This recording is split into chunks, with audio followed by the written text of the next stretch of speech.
Programme में आपको खुशामदीद कहते हैं। मैं असदुल्ला खान हूँ और मेरे साथ आरिफ निज़ामी साहब मौजूद हैं और प्रोग्राम में आज हमें ज्वाइन कर रहे हैं राजा आमिर अब्बास साहब, माहिर कानून हैं। राजा साहब खुशामदीद कहते हैं आपको। और चौधरी मंजूर साहब हमारे साथ मौजूद हैं, पाकिस्तान पीपल्स पार्टी के रहनुमा। चौधरी साहब प्रोग्राम में आपको भी खुशामदीद। राजा साहब अस्सलाम वालेकुम। अस्सलाम वालेकुम। पहला सवाल मैं आपसे कर लेता हूँ, वो यही है कि ये क्या है जो वज़ीर हैं क्या कहते हैं कॉमर्स रज़ाक दाऊद के बारे में कंट्रोवर्सी चल रही है कि ये उन्होंने इंतहाई एक कॉन्फ्लिक्ट ऑफ इंटरेस्ट यानी कि मफादात के तज़ाद के बरक्स बात की कि वफाकी वज़ीर होते हुए उनकी कंपनी डेस्कन को ये ठेका दिया गया मेमन डैम का। तो ये उनकी वजाहत आई है कि वो ये कहते हैं कि मैंने कोई गलत कारी नहीं की, ये पहले हुआ था और अब मैं अपनी कंपनी से मुस्तफ़ी हो चुका हूँ और मेरा कोई तल्लुक़ नहीं है। तो इसमें आपसे मैं जानना चाहूँगा कि इसमें कानूनी पोजीशन क्या है। सियासी तो मुझे मालूम है कि ये कहा जाएगा कि जी देखें, अगर ये फ़र्ज़ करें कोई PMLN गवर्नमेंट का कोई वज़ीर होता इस सूरत हाल में तो मौजूदा हुकूमत में जितने लोग शामिल हैं वो उसके पीछे पड़ जाते और हम भी पड़ जाते। लेकिन कानूनी पोजीशन का तो आप ही वजाहत कर सकते हैं। देखिए, इसमें जो बेसिक प्रिंसिपल्स या रूल्स लेड डाउन किए गए हैं वो पेमरा रूल्स हैं और पेमरा रूल्स में दो चीज़ों को मद्देनज़र रखा जाएगा कि जब भी कोई इतना बड़ा प्रोजेक्ट होता है उसकी जो बिडिंग प्रोसेस है, क्या कोई सोल बिड आती है या उसमें काफ़ी सारे कॉम्पिटिटर्स आते हैं और उसमें से किसी एक को सिलेक्ट किया गया। और नंबर 2 उसमें जो इशू बनेगा वो ये है कि ये जो कॉन्फ्लिक्ट ऑफ इंटरेस्ट ये एक वाकई ही एक ऐसी टर्म है कि नो मैटर, इसमें ऐसी भी बातें हैं कि कोई आपका डायरेक्ट उससे आप उसके share holder at the moment नहीं है, लेकिन अगर वो आपके क्लोज रिलेटिव्स के नाम पे हैं और फिर आप उस पोजीशन पे बैठे हुए हैं तो डेफिनेटली उससे बेशक कोई इलीगैलिटी या कोई ऐसी बात ना हो कि जी जिससे लग रहा हो कि आपने इलीगली ये लिया है, लेकिन स्टिल मेरे ताईं उसमें ये चीज़ है कि वो जो कॉन्फ्लिक्ट ऑफ इंटरेस्ट आप पोजीशन पे हैं, आपकी या आपकी फैमिली की फर्म को एक बिडिंग प्रोसेस के तहत ये दिया जाता है, तो ये जो बेसिक प्रिंसिपल्स हैं उसके अगेंस्ट हैं। और अगर ये किसी कोर्ट ऑफ लॉ में चैलेंज होता है तो इसमें काफ़ी सीरियस इन 2 पॉइंट्स पे इनको फेस करना पड़ेगा। एक तो ये कि अगर ये सिंगल बिडर है और इतना बड़ा प्रोजेक्ट इसमें बिडिंग के लिए और कॉम्पिटिटर्स नहीं आए हैं, and number 2 conflict of interest although he is not the share holder, लेकिन अगर फैमिली के नाम पे है तो क्या वजह है कि इसको दोबारा फ्लोट ना किया जाए और मजीद बिडिंग के लिए कंपनीज को ना बुलाया जाए। तो कम से कम अल्फाज में इसको अनएथिकल तो कहा जा सकता है ना अब्बास साहब? बिल्कुल कहा जा सकता है। और हमें याद है कि अगर आप देखिए कि डोनाल्ड ट्रंप जब आया उसने अपने रिज़ाइन किया, इन्होंने ऑल दो रिज़ाइन तो किया, लेकिन खान साहब शुरू में कहा करते थे कि जी एक कारोबारी आदमी और उसका कॉन्फ्लिक्ट ऑफ इंटरेस्ट पे हमने काफ़ी सारी इनकी तकारीर सुनी है जिसमें उन्होंने कहा है कि जी कारोबारी हजरात जब डिसीजन मेकिंग जगह पे होते हैं तो वहाँ पे उनके कॉन्फ्लिक्ट ऑफ इंटरेस्ट डेफिनेटली आ जाता है।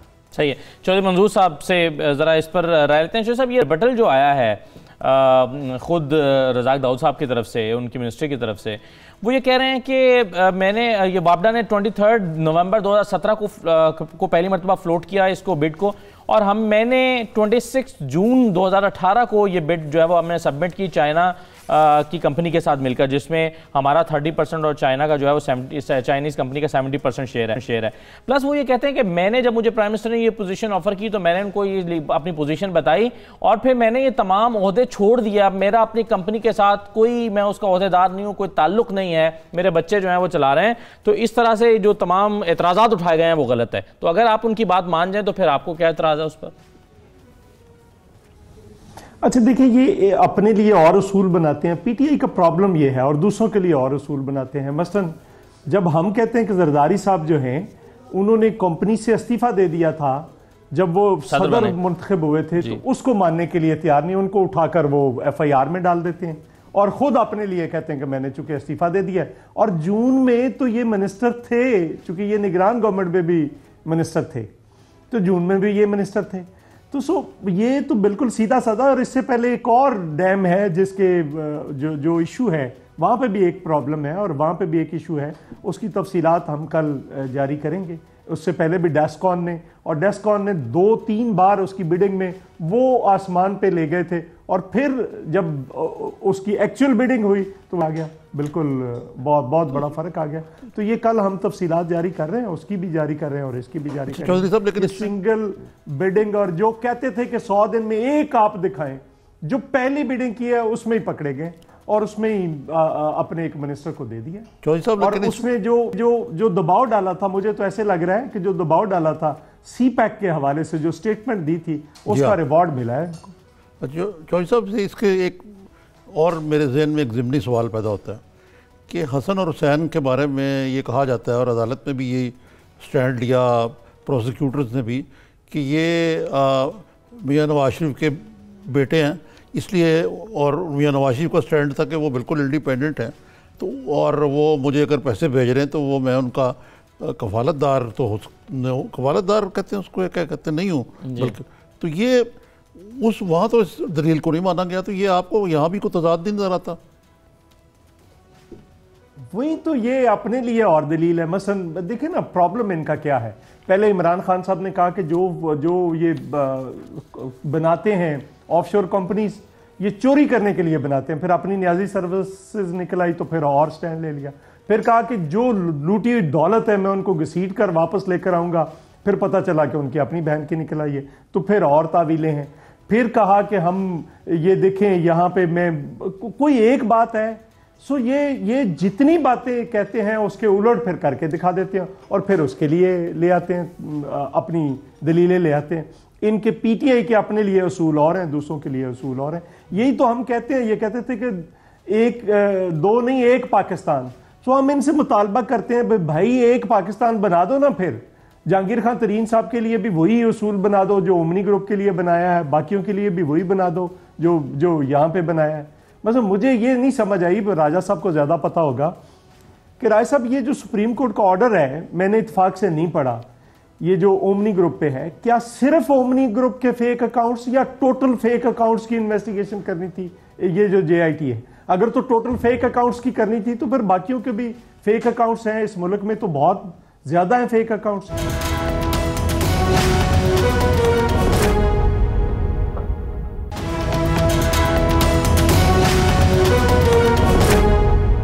जी राजा साहब, JIT का मैंडेट क्या था, क्या करना था उसने? देखिए, JIT का मैंडेट इन्होंने चौधरी साहब ने किसी हद तक दुरुस्त फरमाया कि इसमें पूरे जो उनसे थी फेक अकाउंट, चाहे वो कहीं भी और, हमारे इल्म में है कि लाहौर में भी फेक अकाउंट्स निकले थे, उसके अलावा सियालकोट और इस तरफ भी निकले थे फेक अकाउंट्स, उनका जिक्र भी हुआ था। लेकिन ओमनी ग्रुप और जो बात है अब इसमें कनेक्शन जो आ रहा है, वो कनेक्शन ये आ रहा है कि क्या ये जो फेक अकाउंट्स किसी पब्लिक ऑफिस होल्डर के साथ जो चीज़ें रिलेट कर रही हैं उस हद तक इन्होंने कोर्ट में जमा कराई है गालिबन। फेक अकाउंट अगर कोई प्राइवेट पर्सन ने किसी ने खोला हुआ है और प्राइवेट वो कंपनी है और उसका कोई ताल्लुक नहीं, शायद ये वो चैप्टर नहीं था इसमें, वो बेसिकली फोकस कर रहे हैं कि जी जो पब्लिक ऑफिस होल्डर्स थे उनका क्या ताल्लुक था, और जो बैंकिंग सेक्टर, इसमें जो बैंकिंग सेक्टर इन्वॉल्व है और वो बैंकिंग के जो हुसैन लवाई की स्टेटमेंट्स थी, अनवर मजीद की स्टेटमेंट्स थी, उनकी रोशनी में ये तमाम JIT की। जी मेरा एक ज़िमनी सवाल है, क्या फेक अकाउंट दुरुस्त बात है, गलत बात है? पहले तो ये डिसाइड, वो मेरा हो, आपका हो, किसी जगह पे हो, क्या वो गलत है, दुरुस्त है? और गलत है तो फिर सबका गलत है, और अगर ठीक है तो फिर सबका ठीक है। यानी आपको एतराज ये है चौधरी साहब कि आप सिर्फ हमें क्यों पकड़े, औरों को भी पकड़े? यानी हमारे फेक अकाउंट्स हैं तो आपने पकड़ लिया। मैं तो हमेशा कह रहा हूं, मैं किसी की सफाई देने के लिए तैयार नहीं। और प्राइवेट। जी राजा साहब, देखिए, अब फेक अकाउंट दुरुस्त है या गलत है, ये फैसला चूंकि सुप्रीम कोर्ट में मौजूद है, ये केस अंडर वहाँ पे चल रहा है, लिटिगेशन है, और सुप्रीम कोर्ट की डायरेक्शंस है कि आप फैक्चुअल जो उनसे फैक्ट्स हैं उन्हें तो मीडिया पे आके बेशक बता दीजिए, लेकिन ये फैसला ना कीजिए कि ये दुरुस्त है, ये गलत है, या ये JIT की जो डायरेक्शन है वो सही डायरेक्शन है या नहीं। ये अल्टीमेटली अभी दोबारा लगा हुआ है मंडे को, तो वहीं पर डिसाइड होगा। तो इस बाबत कॉमेंट करना कि जी JIT की जो मैंडेट थी या जो टीओआर्स थे उनकी कोई खिलाफ वर्जी है, तो इसका फैसला सुप्रीम कोर्ट ही करेगा। ये खुद भी मंडे को जा रहे हैं सुप्रीम कोर्ट में, इनके लॉयर्स मौजूद होंगे, तो वहां पे ये जेआईटी को ब्लास्ट कर सकते हैं कि जी उसमें ये गलतियां थी। लेकिन चौधरी मंजूर साहब, आपके ने जो सवाल उठाया अभी, उससे ये अंदाजा होता है या मुझे ये महसूस हुआ कि आप ये नहीं कह रहे कि वो जो फेक अकाउंट्स की बात की गई है जिनको हमसे मंसूब किया गया वो गलत हैं, आप ये कह रहे हैं कि वो ठीक है, लेकिन आप उसके अलावा बाकी लोगों के क्यों नहीं पकड़ रहे हैं, आप सिर्फ हमारे क्यों पकड़ रहे हैं? मयार जो गालबन उसकी नहीं, मैं ये नहीं कह रहा ठीक है, मैं ये नहीं कह रहा, मैं कह रहा हूं या तो सारे गलत हैं तो या सारे ठीक हैं, डबल स्टैंडर्ड। ये मैं बड़ा एक प्रिंसिपल पोजीशन पे खड़ा हूं कि या तो फिर अगर ये गलत हैं तो फिर सबके गलत हैं, फिर ये ना कीजिए। यही तो मैं कह रहा हूं कि भुट्टो साहब को आप एक अप्रूवर के बुनियाद पर आप फांसी दे देते हैं, फिर उसके बाद सारी जिंदगी आप उसको मानते नहीं हैं। उस प्रेसिडेंट को, उसको कानून, राय साहब भी तालिब इल्म है कानून के, मैं तो खैर प्रैक्टिसिंग उस तरह से नहीं हूं, चलो मैं भी छोटा मोटा कानून पढ़ा हुआ है, मैंने भी, लॉयर हूं मैं भी, लेकिन क्या उसको इसी तरह का जो यहाँ पे फिर बहुत सारे अप्रूवर्स बनाए जा रहे हैं और बहुत सारी ऐसी प्रेसिडेंट सेट की जा रही हैं। मैं कह रहा हूं प्रेसिडेंट वो होनी चाहिए जिसको बाद में आने वाले फॉलो करें और माने उसको। यकीनन, तो यही मेरा उसूल है कि जो करना है आप एक कर दीजिए। अच्छा राय साहब, मैं एक और तरफ आपको ले चलता हूँ। जो वजीर हैं फैसल बाडला, जिनको हम जेम्स बॉन्ड भी कह सकते हैं हुकूमत के, वो अक्सर एक बड़ी लाखों रुपए की गन अपनी जेब में डाल के वो पहुंच जाते हैं मौके पे। आज उन्होंने जब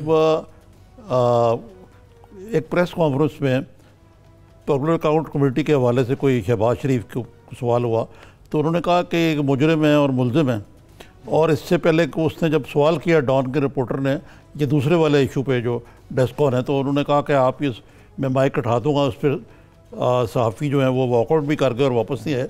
लेकिन उन्होंने एक और बात की, जो कहते हैं कि मैं किसी के बाप का मुलाजिम नहीं हूं, कि नहीं मैं जेल से मुलजिम के आकर अगर मुझसे पब्लिक अकाउंट्स कमेटी में सवाल करेगा तो मैं ऐसा नहीं हो सकता। और अगर इनका कहना था कि मेरी वजारत में ख़त है कि मैं जवाब दूंगा, मैं किसी के बाप का मुलाजिम नहीं हूँ। एक तो खैर ये तर्ज तकल्लम जो है एक वज़ीर को ज़ेब नहीं देता, वो तो एक अलग बात है। तो मैं आपसे पूछना चाह रहा था कि ये एक एनॉमलस सिचुएशन तो पैदा हुई है यकीनन, जो वाडा साहब ने बड़ी शायद क्रूडली कह दिया, लेकिन पब्लिक अकाउंट्स कमेटी के चेयरमैन के क्या अख्तियारात होते हैं? वो किसी को समन कर सकता है, और अगर वो समन करे तो उसको जाना चाहिए या इस किस्म की बात करनी चाहिए? निज़ामी साहब, ये चीज़ इनकी पार्टी को सोचनी चाहिए थी कि जब वो शहबाज शरीफ साहब को पब्लिक अकाउंट कमेटी का चेयरमैनशिप की अपॉइंटमेंट का सिलसिला था, तो यही प्रिंसिपली शुरू में बताया भी गया था कि एक शख्स अगर जेल में है और वो मुलजिम है तो वो किस तरीके से और अंडर व्हाट एथिक्स वो आके पब्लिक अकाउंट कमेटी को वो की सदारत करेगा, चेयरमैनशिप करेगा, किस तरीके से, जबकि उनकी पूरी फैमिली के ख़िलाफ़ नैब के केसेस हैं, वो नैब के चेयरमैन को या नैब के अमले को बुलाया करेगा। मुख्तलिफ महकमों में उनके केसेस हैं जहाँ से एविडेंस कलेक्ट होना है, वो किस अंदाज में एक शख्स जो मुलजिम है मुख्तलिफ महकमों से उनके सरबराहान को लाएगा, तो क्या वो इसमें वो एविडेंस या वो इन्वेस्टिगेशन के रास्ते में हर्डल तो नहीं पैदा होगी? यही वही अवामिल थे कि जो इन्हें ज़रूर सोचना चाहिए था इन्हें चेयरमैन लगाने से पहले। अब once he has been appointed, जब उनको अपॉइंट कर दिया गया है, तो द रूल्स ऑफ बिजनेस ये कहते हैं कि जो पब्लिक अकाउंट कमेटी है वो हमने देखा और रूल्स भी यही हैं, वो किसी भी सेक्रेटरी को बुला सकते हैं, किसी भी मिनिस्ट्री के बारे में वो इंफॉर्मेशन मंगवा सकते हैं, और ये पाबंद हैं कि वो इंफॉर्मेशन और वो जो चीज़, ये कोई ग्राउंड नहीं कि जनाब के वो चूंकि वो उनके खिलाफ केस है, हाँ ये ग्राउंड था, इनकी क़यादत इनको लगाने से पहले इस पर अगर फैसला कर देती। तो इसका कोई टाइम होता है राय साहब? क्योंकि वो ये कह रहे हैं कि 15-20 दिन का टाइम होता है कि मुझे इतना मार्जिन दे के बुलाना चाहिए था, मुझे आज बुलाया है कि कल मैं पेश हो जाऊं, तो ऐसा नहीं हो सकता। उस पर वो काफ़ी, यानी दूसरी नाराज़गी की वजह उनकी ये थी कि मुझे टाइम नहीं दिया गया। तो उसका तरीक़ाकार ये होता है कि ये अपने किसी नुमाइंदे को भेज सकते हैं और कह सकते हैं कि जी आपने जो इन्फॉर्मेशन मांगी है उसके लिए हमें वक्त दरकार है, इतनी जल्दी ये इंफॉर्मेशन या ये मटेरियल गैदर नहीं हो सकता, तो इसमें हमें कुछ वक्त दे दिया जाए बनिस्बत इसके कि जी इस किस्म का रिटोरिक्स माइक पे आके कर देना। गालिबन ये क्योंकि ये एक गवर्नमेंट की पार्टी है तो इन्हें तो ज़्यादा मज़ीद धीमा होना चाहिए, मिनिस्टर को और धीमा होना चाहिए, और आप सिंपली एक रिप्रेजेंटेटिव भेज देते कि जनाब हमें 10 दिन 15 दिन का वक्त दे दें, और वो मजबूर हैं, वो देंगे, वो किसी तरीके से कोई हथकड़ियाँ लगवा के तो नहीं बुला सकते। और ऐसा लग रहा है कि निजामी साहब के उन्होंने माइंड किया तो उसको तौहीन समझाएगा। मुझे पब्लिक अकाउंट्स कमेटी ने बुलाया कि मुख्तसर सा ब्रेक ले लेते हैं, ब्रेक के बाद वापस आते हैं।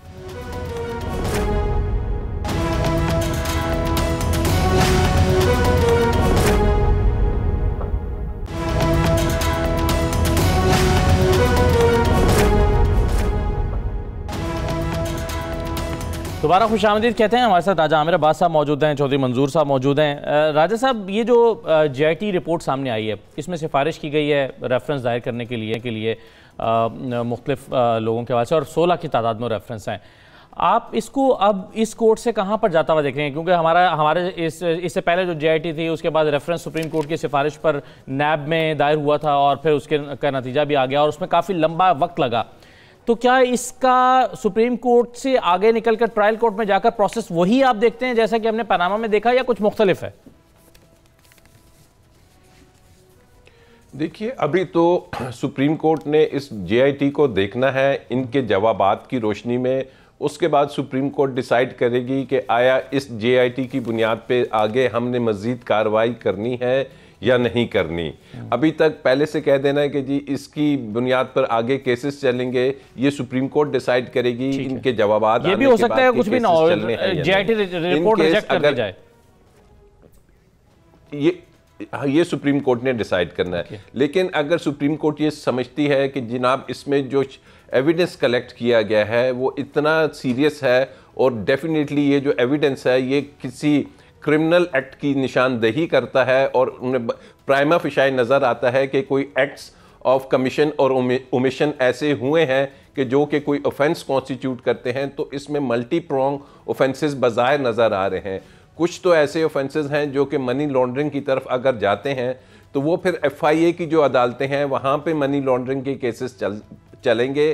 फिर कुछ ऑफेंसेस ऐसे हैं कि अगर किसी लैंड का बिल्डर है, उसने अगर 1 अरब रुपया वाकई ही जमा कराया हुआ है, और आगे जो बेनिफिशरी है वो कोई पब्लिक ऑफिस होल्डर है, तो ये फिर वो किकबैक्स की सूरत में और करप्शन और करप्ट प्रैक्टिस की तरफ अंदिया देता है, और इस ऐसे केसेस जो उनसे हैं वो NAB की अदालत में रेफर होते हैं।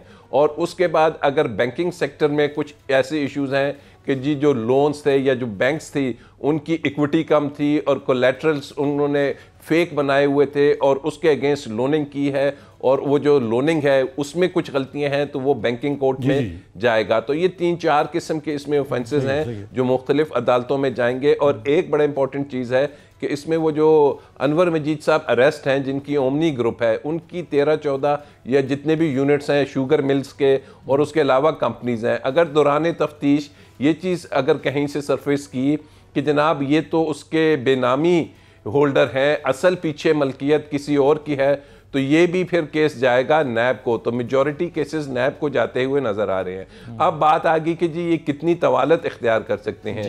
जब ये पनामा वाली JIT आई थी तो सुप्रीम कोर्ट ने कहा था कि हम इनको लामहदूद मुद्दत के लिए नहीं छोड़ सकते, और उन्होंने एक टाइम फ्रेम दे दिया था। तो अब मुमकिन है कि शायद इन केसेस में भी वो अदालतों को एक टाइम फ्रेम दे देंगी। ऑल्दो वहाँ 3 माह का दिया था, यहाँ क्योंकि वो 3 माह में तो कंप्लीट नहीं हो सके, तो हो सकता है उससे कुछ ज़्यादा का टाइम फ्रेम दे दें कि जी इस टाइम फ्रेम में इन मुकदमात का एक कंक्लूसिव इख्तिताम कीजिए, अगर इक्विटल होता है इक्विट कीजिए, और अगर सज़ा होती है तो सज़ा कीजिए। राजा साहब, एक और इशू जो आज आया है वो वकी काबीना ने सुप्रीम कोर्ट के बड़े सख्त रिमार्क्स की रोशनी में कि आप इनको रिव्यू करें, जो 172 लोग ECL पे हैं, जिनमें वज़ीर आला सिंध भी शामिल हैं, बिलावल भुट्टो भी शामिल हैं। कुछ उस बात को ज़रा, जिसको कहते हैं अंग्रेज़ी में स्वेप्टेड अंडर द कारपेट के, जी इसको हम कमेटी के हवाले, जायज़ा कमेटी के जायज़ा कमेटी इंडिविजुअल लेगी। तो एक तो मैं ये पूछना चाहूँगा आपसे कि ये पाकिस्तान में ECL भी एक किस्म का एक धार के तौर पे इस्तेमाल हो रहा है कि जी ये फ़ला आदमी, ये कौन डिसाइड करता है कि फ़्लाइट रिस्क है, क्योंकि वो तो हुकूमत के नीचे ही है, FIA अगर वो डिसाइड करती है वजारत दाखिला।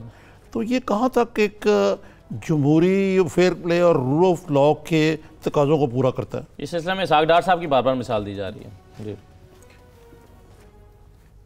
जी निज़ामी साहब, इसमें देखिए ये कानून साजी जौन सी हुई है, एग्जिट कंट्रोल एक्ट जौन सा है 2010 वाला, ऑब्वियसली पार्लियामेंट से आया है। पार्लियामेंट ने पावर दी हुई है होम सेक्रेटरी को, होम डिपार्टमेंट को, और वो कैबिनेट को ये इख्तियार है कि वो किसी भी शख्स को अगर एग्जिट कंट्रोल लिस्ट पे रखना चाहे तो वो रख सकते हैं। और उसके बाद मुशर्रफ साहब के केस में हमने देखा कि सुप्रीम कोर्ट में जब ये मैटर आया तो सुप्रीम कोर्ट ने उस केस में कहा था कि ये हुकूमत की डिस्क्रिशन है कि वो जिसे रखना चाहती है बिला से रखे ECL पे, जिसे छोड़ना चाहती है तो वो अपनी छोड़ दे।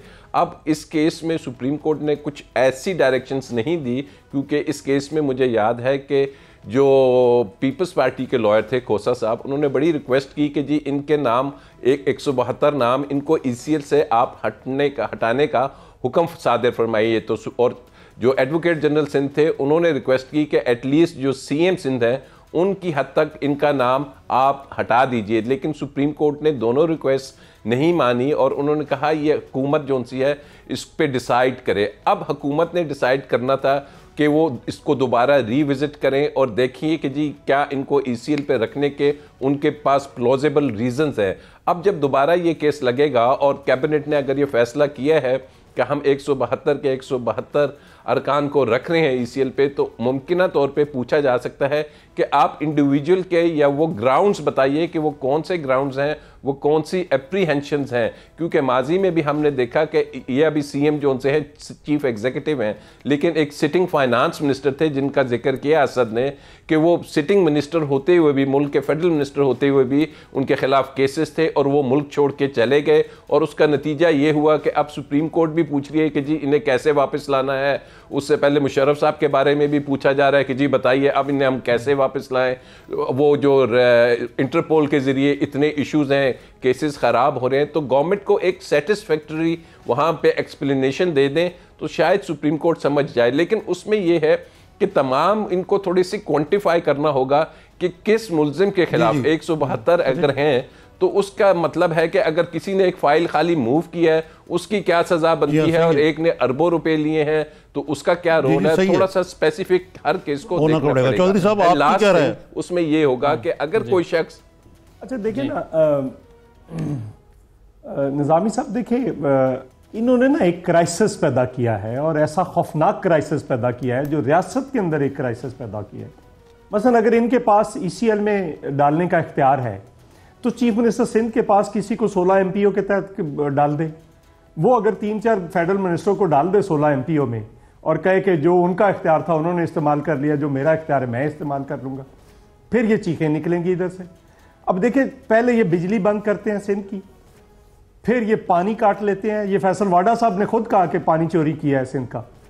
फिर ये गैस बंद कर देते हैं जहाँ पर वो सूबा पैदा कर रहा है, और फिर 94 अरब रुपया डिविजिबल पूल में जो इस वक्त 6 महीने में दिसंबर तक देना था वो नहीं देते ये नई गवर्नमेंट, और रही सही कसर उस पर डाल दी। कल को वो एहतजाज पे चले जाएं, अगर इन्होंने नहीं निकाला तो वो एहतजाज पे चले जाएं तो फिर कहेंगे CM सिंध या उसकी कैबिनेट ये फैसला करे कि हम इस पे एहतजाज करते हैं या मैं डाल देता हूं, जितने भी वफाकी वजीर हैं उनको 16 MPO पे डाल देता हूं। ये तो सिंध कार्ड इस्तेमाल करने वाली बात है, बगावत होगी। नहीं वही इसका मतलब ये है कि नहीं कर रही अगर पीपल्स पार्टी तो ये मजबूर कर रहे हैं। उस दिन CM साहब ने, चीफ जस्टिस साहब ने बड़ा वाजे तौर पर कहा कि आप ये क्या तमाशा बनाया हुआ है कि एक सूबे का दूसरे बड़े सूबे का चीफ एग्जीक्यूटिव जो है वो उसको आप डाल रहे हैं, तो वो अगर डाल दे, वो अपना इख्तियार इस्तेमाल कर ले तो फिर ये क्या करेंगे। सो ये एक तमाशे की तरफ बढ़ रहे हैं। और दूसरी बात मैं कहना चाह रहा हूं कि आप अच्छी तरह समझते हैं कि वफाकी हुकूमत तो एक छत की तरह है, नीचे 4 पिलर्स हैं। अगर आप एक पिलर को गिराने चले हैं तो आपकी बिल्डिंग खड़ी रह जाएगी, नहीं रहेगी। ये जिस तरह से सिंध को फतह करने चले थे राजा साहब, ऐसे थोड़ी सी जिस अंदाज में निज़ामी साहब एक बात मैं कहना चाहता हूँ, खान साहब 1 मिनट। जी सर, देखें ना, पाकिस्तान पीपल्स पार्टी पे वो असूल ना लागू करें कि कोई भाग गया है। पाकिस्तान पीपल्स पार्टी तो भुट्टो साहब नहीं भागे, बीबी वापस आके शहीद हुई। शर्जील मेमन को कहा, जिसको ECL में डाला हुआ था, कि आप वापस आए और आकर, उसे पता था मुझे गिरफ्तार होना है। सो वो वापस आकर जो ECL में था वो गिरफ्तार हो गया है, तो हम कहां पे भागेंगे? हम उनमें से नहीं है जो भाग जाते हैं। हम तो यहाँ पे इस धरती पे जीना, इसी धरती पे मरना। सही है, लेकिन वो अभी 3 साल के लिए या कितना 1.5-2 साल के लिए जरदारी साहब जो है वो छुट्टियों पे चले गए थे बाहर इलाज कराने के लिए, या नहीं तो वापस आए ना। हाँ आए, और वो फिर वापस आए, वो तो वापस आए यार, वापस आए, प्लस में गलत ग्रुप पे छापा मारे, वजह तो थी ना जी, और कहा कि ओमनी ग्रुप पे छापा मारे। तो पता किस ओमनी ग्रुप पे छापा मारा? UBL का जो ओमनी ग्रुप है, और वहां से असला भी बरामद हुआ था, रिकॉर्ड पे है। बिल्कुल ठीक है। चलें, बहुत शुक्रिया चौधरी मंजूर साहब आपका भी, और राजा आमिर अब्बास साहब आपका भी प्रोग्राम में शिरकत करने के लिए। एक मोटा ब्रेक ले लेते हैं, ब्रेक के बाद वापस आते हैं।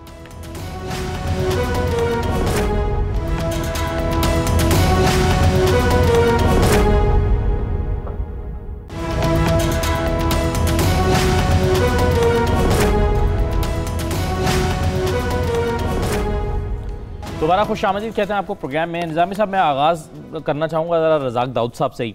रज़ाक दाऊद साहब लाख जस्टिफिकेशंस दे दें कि जी मैंने अपनी कंपनी से मैंने अलहदगी इख्तियार कर ली थी, या ये इस हुकूमत को के होने से पहले मैंने उसको वो किया था, सबमिट की थी बिड।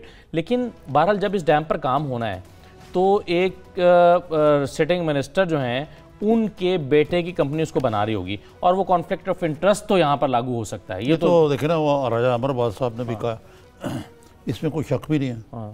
और थोड़ा सा जो इसमें जो बैकग्राउंड है, जो ये भी है कि रज़ाक दाऊद ने CPEC के जो प्रोजेक्ट्स हैं, जिसमें साहिवाल और कुछ किस्म के, उनमें भी बिड किया था, वो हर जगह आउटबिड हो गए थे।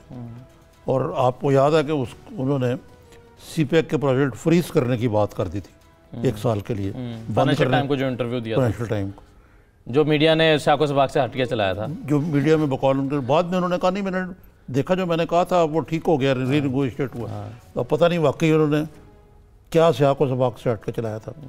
तो मकसद कहने का है कि वज़ीर रहने के बावजूद वो अपने मफादात का ख्याल रखते रहे, और ये बड़ी सीरियस एलिगेशन है। और ये उनका जो रिबटल है वो भी कुछ मुझे उसमें, मैंने तो अपने आप को जब से मैं एडवाइज़र बना था कॉमर्स का, मैंने डिस्टेंस कर लिया था।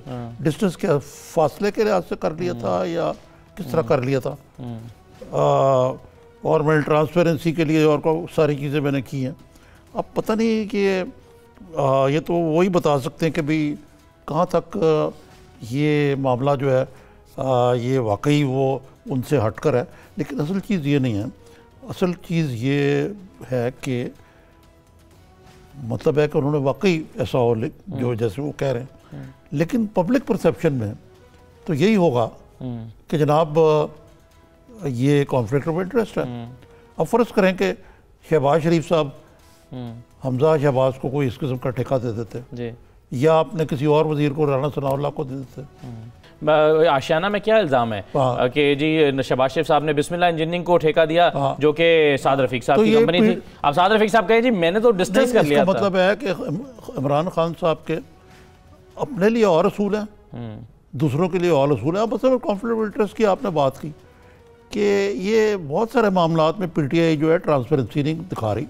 मसलन आप देखें कि इमरान खान साहब का बारी गाला का जो मसला है, भाई आपको तो सबसे पहले अगर आपने वाकई इसको बनाना है मदीना की रियासत, तो अपने आप को तो आप क्लीन करें ना।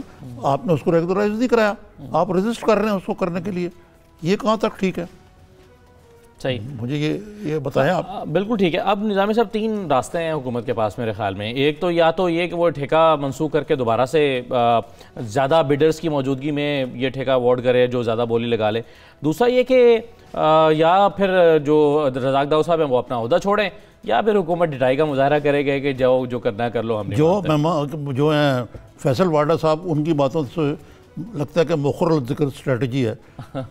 लेकिन देखें, होना ही चाहिए था कि वो कहते जी सिर्फ 2 उसमें वो जो कोई था ही नहीं। और ठीक है ना जी, इन हुकूमत को चाहिए था कि जल्दबाजी करने की बजाय दोबारा बिड लेती, कुछ लोगों को और इन्वाइट करती। यानी अगर ये निगरान हुकूमत ने भी किया था या पिछली हुकूमत ने भी किया था, तो काम तो वो इसी हुकूमत के साथ कर रहे हैं ना रज़ाक दाऊद साहब। तो इल्ज़ाम तो इसी हुकूमत पर आएगा, आइंदा दिनों में भी आ सकता है। देखिए, ये बात सुने, पाकिस्तान है, अब रज़ाक दाऊद साहब की कंपनी है, कौन सा भाई का लाल इनको, बेटे की कंपनी जो पनामा में हम सुनते रहेंगे मेरे बेटे की कंपनी, इनको रास्ता नहीं देगा, इनका काम नहीं होगा, इनका फास्ट ट्रैक पे होगा। जो सबसे बड़ी शिकायत पाकिस्तान में यही है कि यहाँ पे बहुत ज़्यादा ब्यूरोक्रेटिक और कॉस्ट ऑफ डूइंग बिजनेस जो है वो बहुत हाई है। तो ये इस मामले में मेरा ख्याल से वो थोड़ी सी मेरे नज़दीक मार खा गए। यानी वो अगर सिफारिश नहीं भी करेंगे अपने बेटे के लिए तो जिसके पास फाइल पहुंचेगी वो सोचेगा यार ओहो ये तो रज़ाक दाऊद साहब की बेटी की अपनी, यार इसको ना रोको, तो उससे जो है वो बिल्कुल हो सकता है मसला। लेकिन अभी ये फैसल वाडा साहब ने आपको पता है, लेकिन मैं करता कलामी माफ जी, जब ये कॉमर्स मिनिस्टर थे मुशर्रफ साहब के दौर में, उस वक्त भी एक इसी तरह का इशू उठा था और उस मीडिया में इसकी बाज़गश्त सुनी गई थी कि वो $200 मिलियन की एक बिड थी और ये गैस फील्ड, 2 गैस फील्ड थी उनको डेवलप करने के बारे में, और उस मामले में भी नैब ने भी नोटिस उसका लिया था। अब मुझे ये तो नहीं पता कि उस वक्त क्या हुआ था, लेकिन उस वक्त भी ये मीडिया के अंदर ये सवाल उठा था कि ये $200 मिलियन की जो कंपनी के जो बिड है, ये इसमें कोई वो नहीं किया गया जिसको कहते हैं, अच्छा एक चीज़ हिफ्ज़ मुतक़द्दम जो होता है ना जी, और ये अच्छा एक और चीज़ है निज़ामी साहब, वो ये है कि जिस तरह से चेयरमैन बाबडा ने प्रेस कॉन्फ्रेंस में या फैसल वाडा ने प्रेस कॉन्फ्रेंस में इसको एड्रेस किया या इस रिबटल में दिया गया है, वो इंप्रेशन ये देने की कोशिश करें कि जी डेस्कॉन के शेयर्स जो हैं वो तो सिर्फ 30% हैं, ज़्यादा शेयर्स तो देखें जी दूसरी चाइनीज़ कंपनी के, इसलिए परेशान होने की बात नहीं है। तो क्या 30% शेयर नहीं होते? क्या 30% में प्रॉफिट नहीं होता? क्या 30% एक बहुत छोटी अमाउंट हो जाएगी? यानी 309 अरब रुपए का जो 30% है वो भी तकरीबन 100 अरब रुपए से ज़्यादा बनेगा। तो ये दलील चेयरमैन बाबडा की या फैसल वाडा की या इस रिबेटल में दी गई दलील जो है कि जी सिर्फ 30% शेयर है डेस्कॉन के पास, ये कोई दलील है? आप तो चले गए ना डिटेल में। बिल्कुल ठीक कह रहे हैं आप। कोई सवाल है, एक मोटी बात है कि खान साहब को चाहिए कि अपने वज़रा को भी उसी मायार पे परखें या अपने मशीरा को भी उसी मायार पे परखें मसलन, या अपने आप को भी उस मायार पे परखें जिसकी तवक्को वो जिसकी वो रतबर लसा रहते हैं कि जी वो भी चोर है, वो भी चोर है, किसी को छोड़ूंगा नहीं, इसी हल से किसी को निकालने को तैयार नहीं है, फलाना फ्लाइट रिस्क है। यानी दूसरों को नसीहत और ख़ुद मियाँ वसीयत। ठीक है।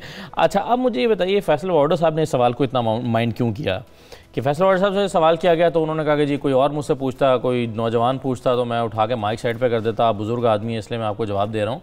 तो इस कोई भी सवाल हुकूमत से किया जा सकता है जिसका जवाब देने की उनकी जिम्मेदारी, आप प्रेस कॉन्फ्रेंस कर रहे हैं और आप you are suppose to answer the questions of the journalist. ये देखना असल में हुआ है कि ये जो कुछ खिलंडरे नौजवान हैं वो हादसाती तौर पे सियासत में आ गए, हादसाती तौर पे सियासत में आ गए और फिर वज़ीर भी बन गए। वज़ीर भी बन गए और वजारत का नशा बड़ा होता है इक़्तिदार का, और जो का शख्स इस नशे से जिसको ना चढ़े वो बड़ा खुशकिस्मत आदमी होता है। हमने बड़े बड़ों को देखा। जब शुरू में पीपल्स पार्टी में भी 70 की इलेक्शन के बाद बहुत सारे लोग ऐसे आ गए थे जो को तो कभी तो नहीं कर सकते कि सियासत में भी आएंगे कि खंबा वोट था। ये भी खान साहब का खंबा वोट पड़ा। तो उसका नतीजा हुआ कि वो भी पीपल्स पार्टी के कई लोग भी दुर्फंतरियाँ उड़ाते थे, बाद में फिर वो बड़े तजर्बाकार हो गए। तो शायद फैसल वाडा साहब जी भी सीख जाएंगे और फिर दौलत बेपनाह उनके पास। देखिए ना, दौलत का भी तो एक नशा होता है ना कि अगर आपके पास जायज़ लेजिटिमेट वो कहते हैं कि 5 या 6 फ्लैट हैं सेंट्रल लंदन में, तो वो बताइए मेरे और आप जैसे सहाफ़ियों को क्या समझते हैं? अच्छा हमारे तो लाहौर में नहीं है, आप लंदन की बात कर रहे हैं। अच्छा वो भी सेंट्रल लंदन, सेंट्रल लंदन जहाँ की है शहबाज शरीफ साहब। हाँ, नवाज शरीफ। दूसरी बात यह है कि वो अभी हम राजा आमिर अब्बास साहब से भी बात कर रहे थे, उन्होंने लीगल पोजीशन भी समझाई कि रूल्स ऑफ बिजनेस के मुताबिक अब एक शख्स पब्लिक अकाउंट्स कमेटी का चेयरमैन बन गया है तो आप महज उसको मुजरिम कहकर उसकी बुलाए उसके समन पर ना जाएं, तो ये भी कानून की खिलाफ वर्जी है जिसको आप कहते हैं कि मैं मुजरिम के बुलाने पर चला जाऊं। तो आपने एक मुजरिम को फिर आप अपनी हुकूमत पर तनकीद करेंगे, मुजरिम को पब्लिक अकाउंट्स कमेटी का चेयरमैन बनाया क्यों है? कि कोई किसी की ज़बरदस्ती मंगनी कर दे किसी के साथ और वो बड़ा सा खिलाफ हो उस मंगनी के, लेकिन फिर आखिर माँ बाप के कहने पे मजबूर हो जाए शादी करने। एक दो बार शादी हो जाए तो उसको जो उस रिश्ते के जो तकाज़े उनको पूरे कर लेना। इसी तरीके से अब ये कहना, ये राजा अब्बास साहब ने बिल्कुल ठीक बात की, मैं ज़रा क्रूड तरीके से उसको बयान करने की कोशिश कर रहा हूँ कि गलत किया आपने बहुत सारे अपने भी वजीर जो हैं इनके, शेख रशीद साहब बड़े से खिलाफ है, कहते हैं कोर्ट चले भी गए या जाएंगे वो। हाँ वो जाएंगे, पता नहीं, मेरा ख्याल नहीं गए। वो भी बड़ी अजीब बात होगी कि फेडरल मिनिस्टर अपनी ही एक काबीना के फैसले के खिलाफ जा रहा है, खैर वो एक अलग मसला। भाई एक दफ़ा आपने जब ये कर लिया काम और उसमें ये वो भी तय हो गई जो रूल्स, टर्म्स एंड कंडीशंस तय हो गए। अब ये फैसल वाडा साहब का ये करना जो है ना, ये बड़ी ही ये लूज गवर्नमेंट है। कोई शुमाल जा रहा है, कोई मगरब जा रहा है, कोई मशरक जा रहा है, कोई मगरब जा रहा है, आपस में लड़ाई झगड़ा है इनका है। नौजवान है, पता नहीं जज्बाती आप कह रहे हैं, ना तजर्बाकार हैं या आपको पता है एक दूसरे की टांग खींचना इस हुकूमत के एक वतीरा बन गया हुआ है। वसत उमर की जो हालात है वो क्या मैं आपको बताऊँ, क्या बताएं थोड़ा सा। भाई उनके भी एक बहुत मौसर ग्रुप उनके भी खिलाफ है विद इन द पार्टी और विद इन द कैबिनेट। और खान साहब जो हैं वो इसलिए उनको सपोर्ट कर रहे हैं कि अगर वो उनको हटाते हैं तो ये खुद उनका फेलियर शुमार किया जाएगा। बिल्कुल बिल्कुल। खान साहब आखिरी हद तक जाना चाहते हैं उनको सपोर्ट करने के लिए, लेकिन मेरा ख्याल है उनको यू टर्न ले जाना चाहिए। अगर असद उमर जो डिलीवर नहीं कर रहा और बड़े बुनियादी मौजू पे नहीं कर रहे वो डिलीवर, आपकी इन्हीं बातों से तो वो मानते नहीं। आप पहले ही उनको यू टर्न कह देंगे तो वो कैसे। नहीं यू टर्न लेना तो एन स्वाब है यार, हिटलर ले लेता तो पता नहीं दूसरी जंग अजीम का और ही नतीजा निकलता कुछ। ठीक है, सही है। अच्छा ये भी ऐसे चलते बात की इन्होंने, चौधरी साहब जो थे चौधरी मंजूर साहब, उन्होंने अब का कसूर आके ज़रा का हाल देखें क्या है। मुझे याद है कि एक बात मैं पहले करना चाहूँ आपसे। हाँ। मुझे ये बात मैं चेक करूँगा, मेरा नहीं ख्याल कि रज़ाक दाऊद कॉमर्स मिनिस्टर थे केयरटेकर गवर्नमेंट जो उन्होंने कहा है। हाँ ये मुझे भी याद नहीं आ रहा कैबिनेट में वो थे या नहीं। एनीवे इसको देख लेते हैं। अच्छा वो कह रहे हैं कि किसानों को का बुरा हाल है और किसान जो है वो परेशान है। आलू की फसल जैसे कि अभी काश्त हुई है और आलू का हाल ये है कि 600 रुपये की बोरी जो है वो कोई उठाने के लिए तैयार नहीं है उनका, और उनकी जो कॉस्ट है, यानी इस वक्त जो मार्केट में वो 600 रुपये की बोरी उठा रहे हैं आड़ती उनसे, किसानों से, और उनकी जो कॉस्ट आई हुई है किसान की वो 1400 रुपये उसकी कॉस्ट आई हुई है। अच्छा अब ये चूँकि आलू फारिग नहीं हुआ अभी तो अगली फसल काश्त नहीं हो सकी, गंदम काश्त होनी थी, तो किसान तो वाकई परेशान है। तो हम मुझे याद है कि शमशान बुखारी साहब से हम निजी महफिलों में बैठ के वो इतने ज़्यादा उस पर चले मैं भाषण नहीं कहता लेकिन अपनी माहिराना राय देते थे कि जी ये करना चाहिए था गवर्नमेंट को, ये नहीं किया। तो अब उस पर नई गवर्नमेंट को ये तजावीज़ क्यों नहीं मिल रही?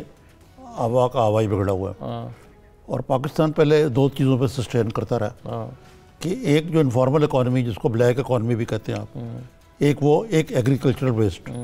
अगर इन दोनों का भी बेड़ा गर्क हो जाएगा, जो कि पूरी माशाल्लाह कोशिश की जा रही है, मैं इसके हक में नहीं हूँ कि जो ब्लैक इकॉनमी है इनफॉर्मल इकॉनमी है, अब कैश बेस्ड इकॉनमी को तो ख़त्म किया जा रहा है। मसलन फाइलर नॉन फाइलर की गाड़ियों की सेल 25% रह गई है, ठीक है जी। अब आप लट लेके पीछे पड़े हुए डॉक्यूमेंट करने के लिए इकॉनमी, इसका वक्त यह था कि पहले इकॉनमी ठीक करें फिर इधर आएँ, ठीक है। ये टैक्स वेक भी बढ़ाने चाहिए। अब आप IMF के असूलों को भी यहाँ नाफिज करना चाहते हैं, शराइत को, पेश की शराइत को, और आप ये भी चाहते हैं कि इन्वेस्टमेंट क्लाइमेट भी बेहतर हो, और लोगों को तैयार नहीं कर रहे, और नायाली और अदम कारकर्दगी जो है इससे बिल्कुल जो उन्होंने। और फिर एक चीज़ है कि एक चीज़ जो और कॉन्फ्लिक्ट ऑफ इंटरेस्ट की मैं बात करूँ, शुगर माफिया। सही है। अच्छा अब वो निज़ामी साहब, लेकिन आप गन्ने की आप बात करते हैं, मैं सिर्फ ये कहने लगा था वाइंड अप करते हुए कि जो जहांगीर तरीन साहब हैं वो गन्ना उगाते हैं, जहांगीर तरीन साहब अगर आलू भी थोड़ा सा उगा लें तो आलू को भी इज्जत मिल जाएगी। थोड़ी बात है वो पैसे भी टाइम पे देते हैं और अपना गन्ना उगाते हैं। नहीं उगाते हैं ना, मैं ये कह रहा हूँ आलू भी उगाएं थोड़ा सा, ताकि आलू को भी इज्जत मिले, आलू के किसान भी परेशान ना हो। बाकी अगर नालायक है तो वो हर चीज़ वो खुद करे। चले ठीक है, बहुत शुक्रिया निज़ामी साहब। जाते जाते सिर्फ मैं आपको ये बताता चलूँ, ये रह गया डिस्कस करना कि हम वफाक में या मरकज़ में जो है वो पब्लिक अकाउंट्स कमेटी के चेयरमैन की तो बात कर रहे हैं, उनके साहबजादे जो हैं वो पंजाब में पब्लिक अकाउंट्स कमेटी के चेयरमैन आ रहे हैं। बड़े मियाँ छोटे मियाँ, बहुत शुक्रिया प्रोग्राम में शिरकत करने के लिए। इजाज़त दीजिए, अल्लाह हाफिज़।